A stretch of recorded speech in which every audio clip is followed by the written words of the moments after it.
It seems like there comes a time in every YouTuber's life where they do this, where they make the expensive nerd pilgrimage to glorious Nippon, testing a lifetime's worth of pop culture promises. I climbed Mount Fuji, I went to the Capcom bar, I found porn literally everywhere. But why go outside and do fun things in Japan when you could stay in dark rooms and play video games the whole time?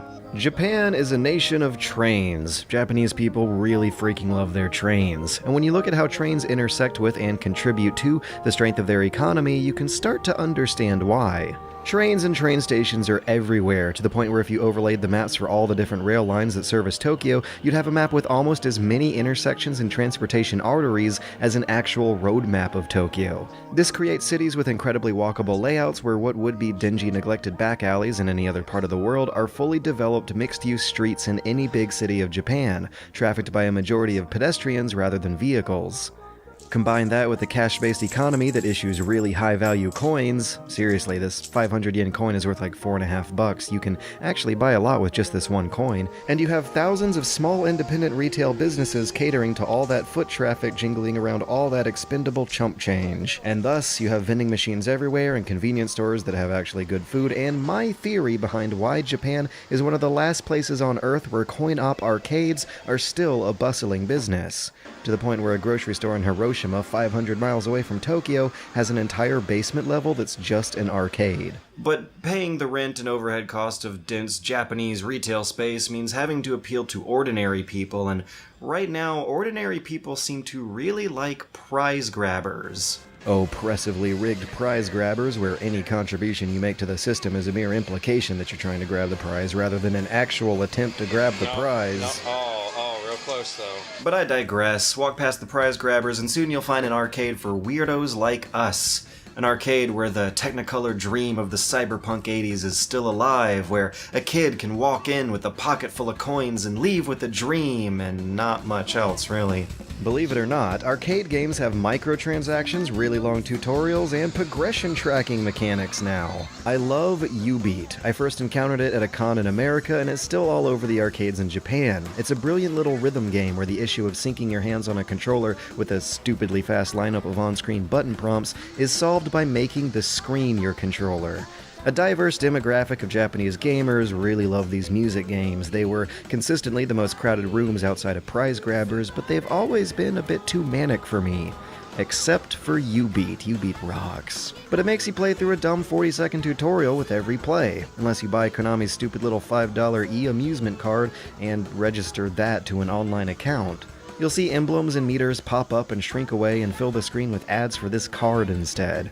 Similar incentives to buy beyond the coin also exist in examples of what is the new hotness. These multiplayer team battle arenas where players circle strafe around Z-targeted opponents, oftentimes through the internet. Dissidia Final Fantasy, Mobile Suit Gundam VS, even Pokken all show the same kind of camera work and control scheme, and it was a little anticlimactic seeing these wacky Japanese arcades so full of games that play with just regular ordinary controllers, even if they tape move lists onto the machines. But that's okay, since this game type is the same type that's found on the biggest, wackiest machines that have formed the iconic representation of a Japanese arcade in the West.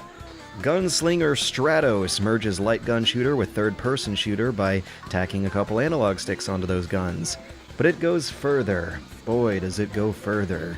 You got a double jump, you can chain in and out of an air dash and sometimes a wall run, but the real gimmick is that slapping those two guns together transforms them in-game into entirely new guns. Stack them vertically and you might make a rocket launcher. Stack them horizontally and you might get a machine gun.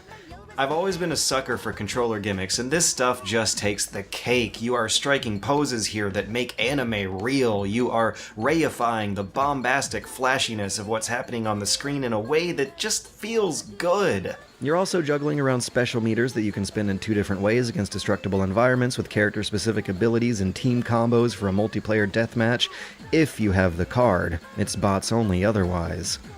It's complicated enough that the 10 to 15 minute tutorial can take up a whole coin's worth of play, and that prospect plus all the card hustling going on is something that I would find offensive if the value of a single coin's worth of play was not pretty alright. And that's really the deciding factor that makes these Japanese arcades so much more appealing to me than the Western barcade concept that's trying to replicate it. It's that it is cheap. And Japan has no public drinking laws, so you can go down to the convenience store, get a beer, guzzle it on the way to the arcade, and you will have a good, fun, cheap night of entertainment, and I won't judge you. The vast majority of machines just want one of these 100 yen coins to have a go, and that'll last you like 5 to 10 minutes, which is really the bare minimum that they're on offer here. Of course, the money to time ratio changes depending on the machine you play. The Left 4 Dead arcade cabinet was something I didn't get to play, but a friend of mine did, and they came back saying that they played through almost the entire mall campaign on just one coin, which is like almost 30 minutes. So this 500 yen coin that you end up with if you spend their lowest bill on something cheap could last you like 2 hours in an arcade if you know how to spend it right. To be fair though, that is an expectation you should bring to only the cheaper cabinets with more conventional control schemes. Left 4 Dead Arcade controls with just an analog stick and a Razer mouse, which is a far cry from these ridiculous, and much more expensive to play, Gundam Battle Pods, which use a series of levers and switches, a panoramic projected display, and a subwoofer set to 11 to try its best to make you feel like you're in a rumbling robot cockpit. And I found that pretty darn fun. Are you ready to become a Gundam, George? I'm gonna be the best Gundam that there ever was. How does it play? Well, you circle strafe around Z-targeted opponents in an online team deathmatch. Of course! But that's just what I found at the McDonald's of Japanese arcades, at the Akihabara strips of Taito game stations and Sega game centers, the places that all for some reason decide to have orange walls. But I really had the most fun a couple miles away at an artificial island called Odaiba that is packed with all these kitschy amusement centers. Like Sega's Joyopolis, which is what would happen if Hatsune Miku collaborated with Hulk Hogan to make a Chuck E. Cheese together. It's somehow both trashier and more high-tech at the same time. It's the only place I've ever seen with a roller coaster inside. So this is the place where you can find those urinal mini-games in the men's room where you have to pee on a target really good to win. And when I saw that, I knew this was happening. I knew I had to get footage of it somehow. It was a busy day, there were people coming in and out, so I just kind of camped out in the stall, because if I, a sweaty, dumb foreign tourist who doesn't know the language, ran out there with my camera in front of Japanese men minding their own business, there would be no explaining myself. Alright? So I waited. That place had to be clear.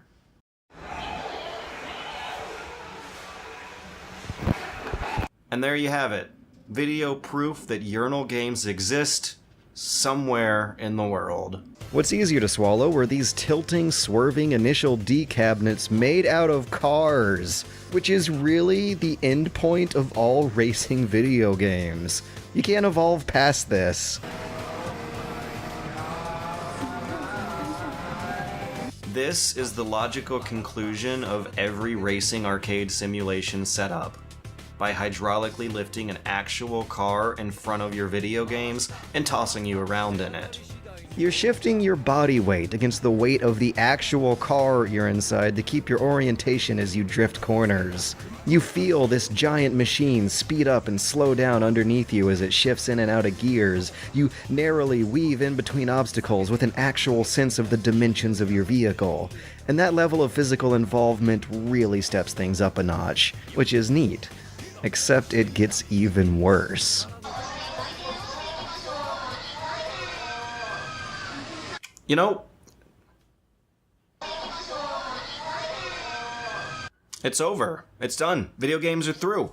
There's nothing left to make anymore. You know, I previously thought that Initial D cabinet they had one level lower was the logical conclusion of the racing video game. After all, you were in a racing car playing a video game about being in a racing car, simulating a racing car. But no, of course not. There's still the fictional aesthetic stuff to move forwards. The theme. Put it in the future. Have it happen on an F-Zero tubular racetrack where you go careening through space, spiraling the players around and loop-de-looping them. And where do you go from there? The only place to go is backwards. This thing is called Storm G. These pods actually seat two players with steering levers oriented vertically to one another. You both have to input the same turns for it to register, kinda like the bobsled minigame in Mario Party. Except you get bonuses for flipping the two of you upside down. This machine doubles as a change collector, so it's bad business that they play a warning video telling you to put all your loose coins and your bling away. But you know, I worry that what I enjoyed the most about Japanese arcades was not the authentic Japanese arcade experience. I mean, sure, I was able to enjoy the foot traffic aspect to it, the convenient location next to train stations and how you just kind of walk up escalators and play what you want to play, but what I think killed arcades in the West was the same question I was wondering when seeing all of these rows of Tekken and Street Fighter in Japanese arcades. Why pay money to go out and play games that I could play at home for free? As it turns out, the answer is that it's an opportunity to play loud, rowdy video games with friends outside of your traditionally cramped and quiet Japanese home, which is a problem I don't gotta deal with. So me, as a big dumb tourist, was looking for big dumb arcade games that had large, immersive, unconventional cabinets, and that does actually kind of fall in line with the historical purpose arcade served in the West in the 90s, which was to play games or better versions of games that you could not play at home. Have you ever looked at that $800 HTC Vive set and wondered, gee, why don't they start up some arcades with these things? Well, guess what? Bandai Namco, not Namco Bandai, oh god. is doing exactly that with a concept VR arcade in Odaiba, just across the street from Joyopolis. And what's going on here is a test trial for a variety of VR input methods and how they stack up against the profitability and overhead costs of a typical arcade. And what struck me was how a typical arcade cabinet is so much more of a set-it-and-forget-it enterprise than VR.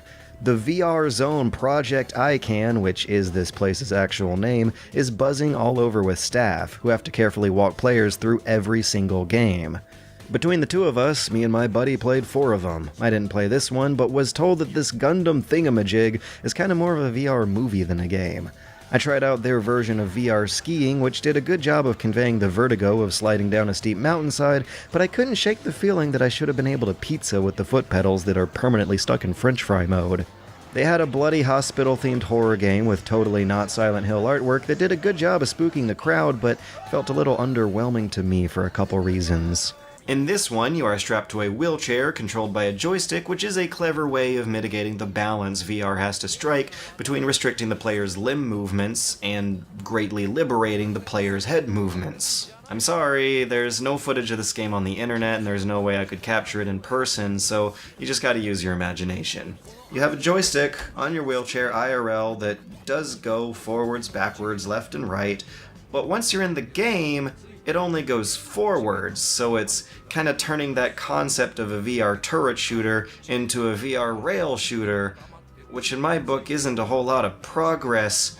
You're just kind of controlling the speed at which your little wheelchair man rides along that rail. You and a friend cooperatively press forward on your way through this haunted house, solving puzzles and getting spooked by monsters together. With all due respect, they did a fine job of making some basic co-op play out of this technology and this concept, but I just can't help but get nervously ticked by how many compromises developers keep making on player movement in VR games.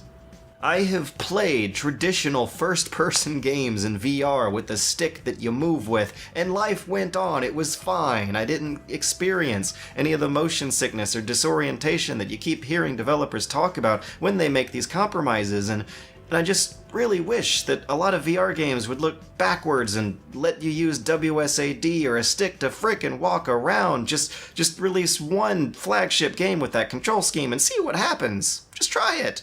Being able to freely move around a much bigger space is why you hear so many more positive impressions about room-scale VR compared to just the headsets acting alone. The addition of a couple motion-tracked armbands and slippers is all it takes to make all the difference in the world for a totally immersive experience.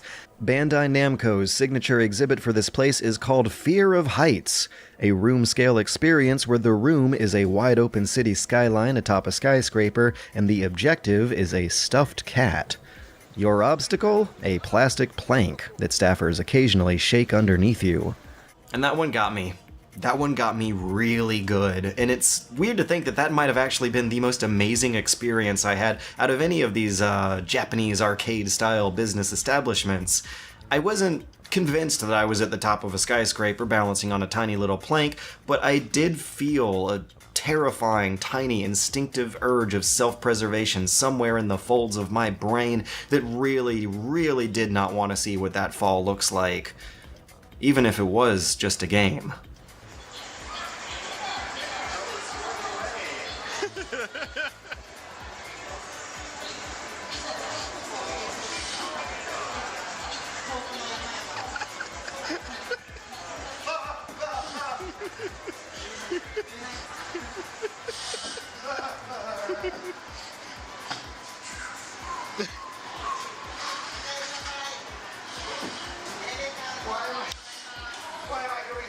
They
look so mad.